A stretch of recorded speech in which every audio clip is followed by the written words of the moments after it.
Film के आगाज में हम एक वीरान जगह पर टीवी चलता हुआ देखते हैं, जहां एक टीवी होस्ट एक लड़की का इंटरव्यू ले रही होती है। हाल ही में होने वाले एक हादसे यानी एक कत्लेआम में जिंदा बच गई थी। कुछ अर्सा पहले ही एक कत्लेआम शुरू हो गया था, जिसमें बहुत से लोग मारे गए थे, जहां सबको मारने वाला एक जोकर था, एक पागल जोकर जो किसी को भी बगैर किसी वजह से मार देता था, जो कुछ आसान तरीके से नहीं मारता था बल्कि बहुत ही भयानक तरीके से मारता था। इस जोकर का नाम था आर्ट द क्लाउन। ये जो टीवी हम देख रहे हैं जिसमें इंटरव्यू चल रहा था, वो भी आर्ट का था, क्योंकि वो भी ये सब देख रहा था। इस वजह से वो ठोकर मारकर टीवी को तोड़ देता है। इसके बाद वो दोबारा से लोगों को मारने के लिए तैयार हो जाता है, जिसके लिए पहले वो अपना जोकर वाला मेकअप करता है और फिर बाद में अपने खतरनाक हथियार उठाता है। टीवी होस्ट इंटरव्यू के बाद अपने दोस्त से फ़ोन पर बातें करने लगती है।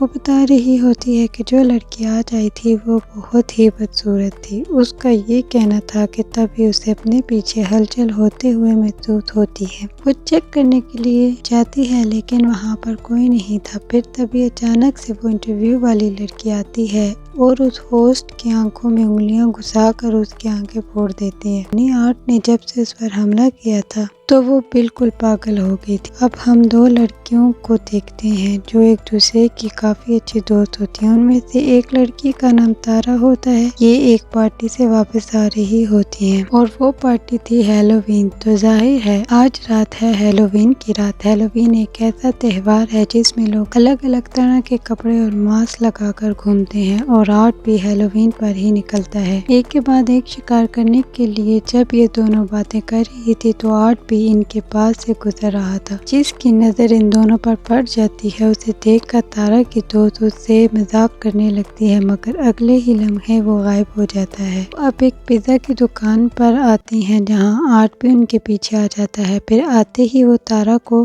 घूरने लगता है। ये चीज तारा को काफी अजीब लगती है, मगर उसकी दोस्त तो जाकर आर्ट के साथ तस्वीरें बनाने लगती है। अब ये आर्ट एक अंगूठी निकालकर तारा को पहना देता है, जिससे तारा को तो बहुत गुस्सा आता है, लेकिन उसके दोस्त को तो ये चीज भी काफी अच्छी लगती है। अब आर्ट वॉशरूम में जाकर उल्टी सीधी हरकतें करने लगता है, जिससे तंग आकर दुकान का मालिक उसे यहाँ से निकाल देता है। अब कुछ देर बाद वो दोनों भी वहाँ से निकल कर अपने घर जाने लगती है, मगर देखती है कि गाड़ी का टायर तो पंचर है। अब तारा फौरन अपनी बहन, जिसका नाम विक्टोरिया था, उसे कॉल करके यहाँ बुला लेती है मदद के लिए। फिर वो अपनी दोस्त को कहती है, मुझे वो जॉकेट ठीक नहीं लग रहा था, क्या पता टायर उसी ने पंचर किया हो, क्योंकि उसने हमारी गाड़ी देख ली थी। दूसरी तरफ आर्ट ने दुकान के मालिक को बुरी तरह से मारकर उसके चेहरे पर आग लगा दी होती है, जिसके बाद अब वो दूसरे वर्कर को भी पकड़कर उस पे हमला कर देता है। उसके चेहरे पर बुरी तरीके से तलवार वार करके उसको मार देता है। उधर तारा को वॉशरूम जाना था, मगर यहाँ आसपास कोई वॉशरूम नहीं। तब उसकी नजर सामने एक बिल्डिंग पर पड़ती है, जहाँ से गार्ड बाहर आता है। तारा उसके पास जाकर यहाँ का वॉशरूम इस्तेमाल करने की इजाजत मांगती है, मगर वो इनकार कर देता है और कहता है, मैं यहाँ काम करता हूँ तो मेरी नौकरी खतरे में पड़ सकती है। जिस पर तारा कहती है, इतनी रात हो गई है, किसी को क्या पता चलेगा कि आपका वॉशरूम इस्तेमाल हुआ है।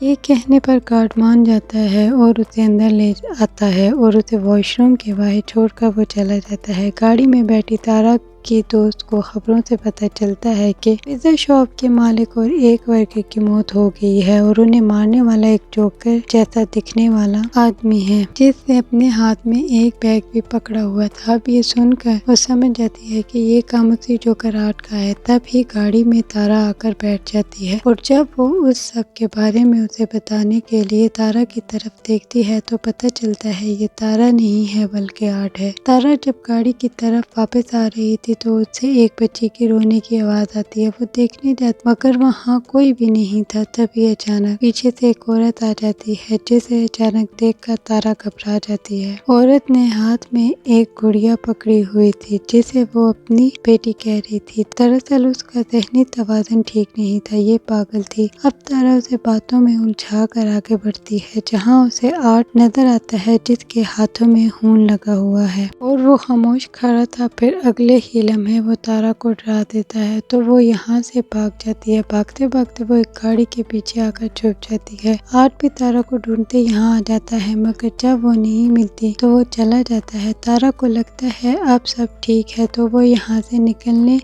लगती है, मगर तभी पीछे से आर्ट उस पर हमला कर देता है। अपने एक औजार से उस पर कई बार वार करता है। फिर वो उसका गला दबाकर उसको मारने ही वाला था, मगर तभी तारा के हाथ एक नोकदार चीज लग जाती है, जिससे वो हमला करके यहाँ से भाग जाती है। अब यहाँ दरवाजा बंद था जिसे वो नहीं खोल पा रही थी, इसलिए वो इधर ही छुप जाती है। तभी आर्ट भी यहाँ आ जाता है तो वो कुछ चीज फेंक कर उसका ध्यान भटकाती है और दूसरी तरफ भेज देती है। वो दोबारा से निकलने की कोशिश करती है तो देखते हैं कि आर्ट ने तो यहाँ का मेन दरवाजा भी बंद कर दिया है। वो सीढ़ियों के जरिए ऊपर आती है तो सामने एक जगह पर वो गार्ड को देखती है। उसे काफ़ी आवाज़ें लगाती है मगर वो नहीं सुनता, क्योंकि उस वक्त वो गाने सुनने में मसरूफ़ था। अब उसकी आवाज़ सुनकर आर्ट वहाँ आ जाता है और पीछे से उसे पकड़कर उसके गले में इंजेक्शन लगाकर बेहोश कर देता है। अगले सीन में तारा को होश आ जाता है तो वो खुद को एक कुर्सी पर बंधा हुआ पाती है। उसके मुंह पर भी टेप लगी होती है और जब वो देखता है कि तारा को होश आ गया है तो उसे अपने हथियारों से डराने लगता है। फिर वो लाता है एक गाड़ी, सामने का पर्दा हटाता है जहां उसने तारा की दोस्त को उल्टा लटकाया हुआ था, क्योंकि जिस वक्त गाड़ी में वो उसके साथ आकर बैठा था तो आर्ट ने उसी वक्त ही उसे पकड़ लिया था। अब वो यहाँ बेरहमी की सारी हदें ही पार कर देता है। वो आरी से उसका पेट ही काट कर 2 हिस्सों में बांट देता है। अपने दोस्त का इतना बुरा हाल देख कर तारा की तबीयत भी खराब होने लगती है, मगर वो फिर भी हिम्मत करती है और काफ़ी कोशिश करने के बाद उसको छुड़ा लेती है। वो उसी के एहतियात से आर्ट पर हमला करके यहाँ से भाग जाती है। आर्ट भी उसके पीछे पीछे जाकर उसे ढूंढने लगता है, मगर वो पीछे से आकर एक बार फिर उस पर हमला कर देती है। वो उसे काफ़ी देर तक मारती रहती है। अब जब यहाँ गेम उल्टी पड़ रही थी तो वो यहाँ पर बेईमानी करता है। वो हाथों से नहीं लड़ता, वो करता है गन का इस्तेमाल। वो गोली पहले उसके टांग पर मारता है और बाद में उसके चेहरे पर, जिससे वो काफी जख्मी और अधमरी हो गई थी। अब गन में गोलियां खत्म हो गई थी तो इसीलिए वो गोलियां लेने जाता है तो यहाँ उसे तारा का मोबाइल मिलता है, जिस पर तारा की बहन विक्टोरिया का मैसेज आया हुआ था कि मैं बिल्डिंग के बाहर आ गई हूँ। तब आर्ट तारा बनकर मैसेज करता है और पीछे के दरवाजे से अंदर आने का कहता है। ऐसे करने के बाद वो तारा की दोस्त की लाश के सामने तस्वीर बनाता है और लाश का हम बड़ा ही बुरा हाल देखते हैं, जो पूरी चिरी हुई थी। अब वो जाता है तारा के पास और उस पर अंधाधुंध गोलियां चलाकर उसे मार डालता है। वो पागल औरत भी यहीं खड़ी हुई थी और उसे ऐसा करता हुआ देख रही थी। ये सब देखकर वो जाती है गार्ड के पास, उसे सारी सूरत हाल समझाने की कोशिश करती है, मगर वो उसकी बातों पर यकीन नहीं करता। फिर वो नीचे जाकर किसी को फोन करने लगता है, मगर तभी यहाँ आर्ट आकर हथौड़ी से उस पर हमला कर देता है। पागल औरत देखती है कि उसका बच्चा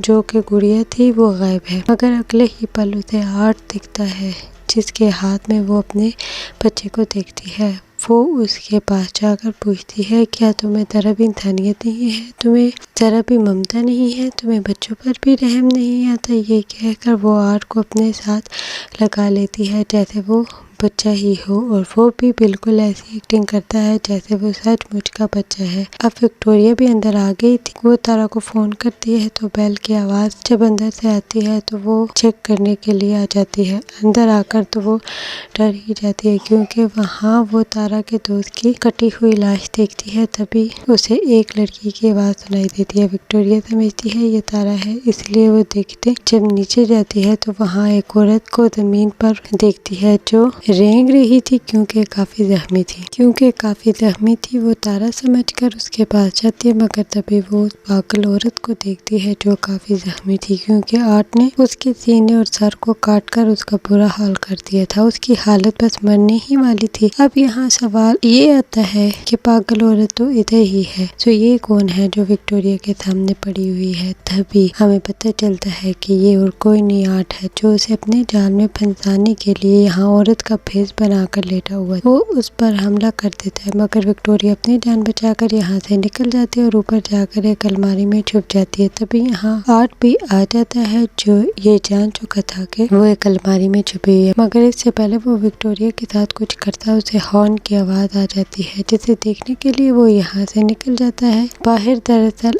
आया था उस गार्ड का साथी जिसे अंदर आना। वो कारपेट उठाता है तो वहाँ चाबी पड़ी होती है। तभी दरवाजा खोल कर वो अंदर आ जाता है। वहाँ उसे खून के निशान दिखते हैं जो जाहिर है काफी अजीब था, मगर उससे पहले वो कुछ समझ पाता आर्ट पीछे से एक नोकदार चीज से उसके सर में वार कर देता है। फिर वो उसका गला काट कर बॉडी से अलग कर देता है। विक्टोरिया यहाँ से निकलने की कोशिश करती है मगर कोई भी फायदा नहीं होता। वो अपने सामने आर्ट को देखती है जो छोटी सी एक साइकिल चला रहा था, मगर फिर अचानक वो गायब हो जाता है और साइकिल वहीं पड़ी रह जाती है। वो आर्ट से बचते हुए यहाँ से निकलने की कोशिश करती है मगर आर्ट आकर उस पर हमला कर देता है। वो शॉपर से उसका दम घोंट कर मारने ही वाला था मगर वो बच जाती है। फिर वो एक नोकदार हथियार से आर्ट के पांव पर मारती है और यहाँ से भाग जाती है। वो सीधा पहुंच जाती है अपनी बहन तारा के पास और उसका इतना बुरा हाल देख कर रो पड़ती है। वो अभी वहाँ बैठी ही थी कि तभी यहाँ आर्ट आकर उस पर हमला कर देता है। बार बार वार करके उसे काफी मारता है मगर तभी पीछे से वहाँ गार्ड आर्ट को मार कर बेहोश कर देता है। जी हाँ, गार्ड, क्योंकि वो अभी जिंदा था। वो विक्टोरिया को लेकर एक कमरे में जाता है और पुलिस को बताने लगता है। इस बीच वो ये देखता है कि विक्टोरिया की हालत काफी खराब है। वो उसे इमरजेंसी कमरे की तरफ ले जाने लगता है। तभी आर्ट एक बार फिर आकर गार्ड पर हमला कर देता है।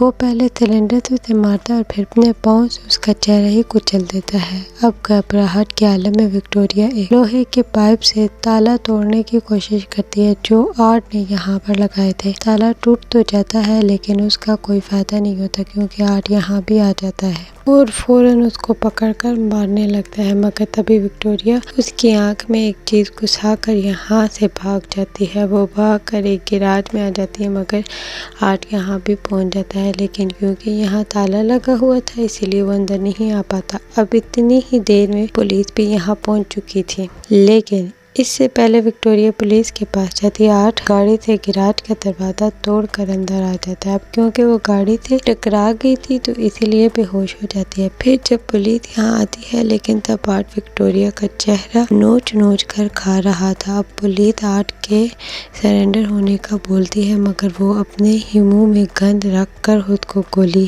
से मार लेता है। फिर पुलिस को पता चलता है कि विक्टोरिया अभी नहीं है बल्कि जिंदा है लेकिन काफी जख्मी है। इसके बाद सबकी लाशों को हॉस्पिटल ले जाते हैं और जब डॉक्टर आर्ट की लाश को देखता है तो उसे काफ़ी अजीब लग रहा था क्योंकि मरने के बाद भी वो मुस्कुरा रहा था। तभी यहाँ बिजली खराब होने लगती है और आर्ट उठकर डॉक्टर को गले से पकड़ लेता है क्योंकि वो मरा नहीं था बल्कि जिंदा था। इसका मतलब ये था कि अब वो लोगों को मारने का सिलसिला इस हॉस्पिटल से शुरू करेगा। अब कुछ टाइम गुजरता है और हम विक्टोरिया को देखते हैं जो आखिरकार आर्ट का शिकार होने से बच गई। कल उसे इंटरव्यू के लिए भी जाना था और फिर हम उसका चेहरा देखते हैं जो काफी भयानक दिख रहा था, जो बिल्कुल वैसा ही था जैसा इंटरव्यू वाली का था। अब यहाँ ये राज खुलता है कि विक्टोरिया ही असल में वो लड़की है जो फिल्म के आगाज में इंटरव्यू दे रही थी, जिसके बारे में था कि ये एक हादसे में बची है और एक जोकर ने ही सभी को मारा है। अब यहाँ सवाल ये है कि आर्ट ने तो सर पर गोली मारी थी मगर वो नहीं मरा, क्योंकि दरअसल जितने भी लोगों ने उसे मारने की कोशिश की उन सबको मरना पड़ा। अब यहाँ चीज क्लियर नहीं हुई कि उसे मारा भी जा सकता है या नहीं। हो सकता है उसे मारा भी जा सकता हो, तो ये जानने के लिए आपको देखना पड़ेगा इस मूवी का पार्ट 2।